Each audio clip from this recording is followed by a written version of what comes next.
स्वागत है आपका हमारे यूट्यूब चैनल में। तो आज हम इंग्लिश सीखेंगे थ्रू एक कहानी की मदद से, जिसमें ऊपर रहेगा इंग्लिश का एक सेंटेंस और नीचे उसका हिंदी अनुवाद रहेगा। तो हम एक एक वर्ड को अच्छे से basic by basic and step by step बताएंगे और बताएंगे कि किस तरह से कहानी पढ़ते हैं और किस तरह से हम इंग्लिश सीख सकते हैं। तो आज की हमारे पास कहानी है the ant and the Dove. मतलब एंट यानी आपको पता है चींटी होती है, एंड यानी और डव यानी होता है कबूतर। तो चलो स्टार्ट करते हैं। तो पहले लाइक कीजिए, सब्सक्राइब कीजिए। So one hot day, one यानी एक, हॉट यानी गर्म होता है और दिन तो हफ्ते दिन भी बोल सकते हैं। तो एक गर्म दिन an ant was searching for some water. An यानी ये किसके आगे लगता है आपको पता है, जिसमें ओवेल्स के आगे लगता है, तो इसलिए या एन का यूज़ किया गया है।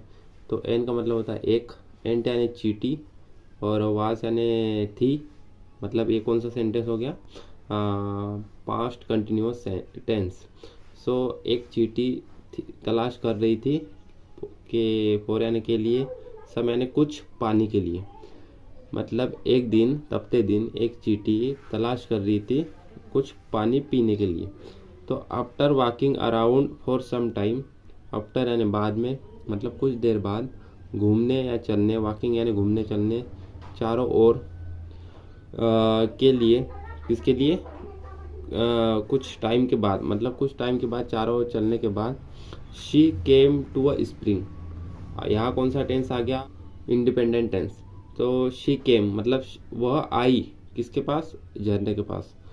टू रीच द स्प्रिंग मतलब पहुंची किसके पास, झरने के पास। So she had to climb up a blade of a grass. मतलब उसको शी यानी वह, उसको ना पड़ा, क्लाइंब यानी चढ़ना, ऊपर एक तिनके, किसके, तिनके के ऊपर, किसके, घास के तिनके के ऊपर उसको चढ़ना पड़ा। वाइल मेकिंग हर वे मतलब जब वह बना रही थी अपना रास्ता ऊपर चढ़ने के लिए, अप यानी ऊपर। तो शी स्लिप्ड, यहाँ भी पास्ट इंडिपेंडेंट टेंस आ गया। मतलब शी स्लिप्ड यानी होता है फिसली, वह फिसली। And fell into the water मतलब गिरी किसमें, इनटू यानी में यानी जो कंटिन्यूसली हो रहा है। मतलब अपन बोलते हैं कि मतलब तेजी वहाँ, मतलब कंटिन्यूस हो रहा है, रुका नहीं है काम। तो she felled into the water मतलब वो पानी में फिसली। So she could have drowned if a dove up a nearly tree had not seen her. इसका मीनिंग क्या हो रहा है, वो देखो यार, कुल है ये, मतलब दर्शाता है शक्ति थी, मतलब पास्ट में दर्शा रहा है। वह ड्राव यानी बह सकती थी, तो वह बह सकती थी यदि, इफ यानी यदि, एक कबूतर up a near by tree मतलब ऊपर पास वाले पेड़ के ऊपर, हैड नॉट सीन हर, या कौन सा टेंस आ गया, पास्ट परफेक्ट टेंस आ गया, ना देख चुका होता उसे। हर यानी ये किसके लिए यूज़ होता है, कबूतरी, या कबूतर नहीं है, कबूतरी है। तो कबूतर का फीमेल वर्जन है। तो पेड़ ना जो देखा चुका होता उसे। तो seeing that the ant was in a trouble मतलब देखकर, की दैट यानी कि, द एंट मतलब चींटी, वास यानी थी, किसमें, मुसीबत में, ट्रबल यानी होती मुसीबत। समझ आ गया आप तो। द डव मतलब कहा गया हो, मुसीबत में। द डव यानी कबूतरी ने, क्विकली यानी जल्दी से, प्लग्ड यानी होता है तोड़ा, या कौन सा वर्जन है, सेकंड फॉर्म है, तो इसलिए अपन लोग तोड़ा, या कभी प्लग होता तो लिखते तोड़ना, लेकिन यहाँ प्लग्ड लिखा है मतलब तोड़ा। क्या, एक लीफ यानी पत्ता। और ड्रॉप, ये देखो यहाँ पे भी सेकंड फॉर्म मतलब ड्रॉप यानी छोड़ा, इसे उसे, हिटन उसे, इसमें में यानी इंटू यानी में, पानी में, मतलब उसने एक पत्ता तोड़ा और उस पत्ते को पानी में छोड़ा। नियर द स्ट्रगलिंग एंड मतलब नियर एंड होता है पास वाले, जो स्ट्रगल कर रही है चींटी उसके पास छोड़ा। उसके बाद the ant moved toward the leaf, मतलब जो चींटी थी वो मूव यानी मतलब गई, धीरे धीरे गई की ओर, किसकी ओर, पत्ते की ओर।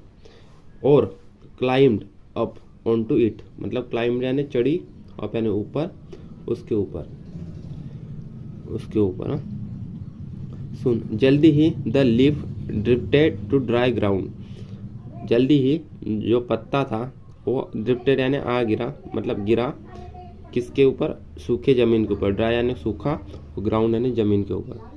एंड और द एंड जम्प्ड आउट, चींटी जम्प देखो यहाँ पे भी सेकंड फॉर्म, मतलब कूदी, कहाँ, आउट यानी बाहर। She was safe at last, मतलब वह थी, कौन थी, चींटी थी सुरक्षित आखिरकार, लास्ट में। So just at that time, मतलब ठीक उसी समय, वह हंटर, एक शिकारी, मतलब हंटर यानी होता है शिकारी, नियर बाय, पास में था, के बारे में, टू थ्रो, मतलब वो सोच रहा था, एक हंटर था पास में ही था, वो थ्रो यानी फेंकने के लिए, क्या, उसका नेट। देखो यहाँ पुरुष के लिए यूज़ किया गया है ही, हिज, हिम, लेकिन गर्ल्स के लिए होता है शी, हर। तो इसलिए वो फेंकने के लिए के बारे में सोच रहा था, his net over the Dove, मतलब ऊपर, किसके ऊपर, कबूतरी के ऊपर। आशा की, होपिंग यानी आशा की, टू ट्रैप इट, मतलब उसको पकड़ने के लिए वो सोच रहा था। So guessing what he was about to do, मतलब उम्मीद में क्या वह था के बारे में, करने के लिए, मतलब वो क्या करने के लिए था कि जो उसके पास जो नेट था वो कबूतर को ऊपर फेंकने के लिए राजी था, मतलब तैयार था। The ant quickly bit him on the heel, मतलब जो चींटी थी जल्दी से काटी उसे, किसे, हंटर को, मतलब शिकारी को। ऑन द हिल, मतलब उसके एड़ी पर, किसके, शिकारी के। So feeling the pain, feeling the pain, मतलब महसूस करके दर्द, the hunter dropped his net, the शिकारी ने, देखो यहाँ भी सेकंड फॉर्म आ गया, मतलब छोड़ा, ड्रॉप यानी छोड़ना होता है, लेकिन यहाँ सेकंड फॉर्म का यूज़ कर रहे हैं ड्रॉप्ड, तो छोड़ा क्या, उसका नेट, नेट यानी जाल। सो क्या हुआ, the dove was quickly to fly away, जो कबूतरी थी वो मतलब जल्दी से थी, कबूतरी थी, फ्लाई यानी उड़ने के लिए, अवे यानी दूर, और सेफ्टी यानी सही सलामत। तो ये हमारे आज की स्टोरी थी। तो स्टोरी का मीनिंग आई थिंक आपको समझ में आ गया होगा कि कैसे एक चींटी की मदद कबूतरी ने की, तो किस प्रकार से एक छोटी सी चींटी ने कबूतरी की हेल्प की बचाने के लिए, किससे, हंटर से। So one good turn begets another, मतलब इसका एक मीनिंग होता है कि एक नेक काम से दूसरा नेक काम मिलता है। तो यही थी आज की हमारी स्टोरी। तो इसी तरह से हमारे चैनल पर सब्सक्राइब कीजिए, लाइक कीजिए, तो रोज़ इसी तरह हम ऐसी स्टोरी लेकर आएंगे। तो इस तरह आप भी अपनी इंग्लिश पर मतलब काबू कर, इंग्लिश में फ्लुएंट्स हो सकते हैं, जल्दी से सीख सकते हो। और देखो इस प्रकार सीखोगे तो मतलब समझ के सीखोगे। तो ठीक है, तो thank you so much for your time, मिलते हैं अगले वीडियो में।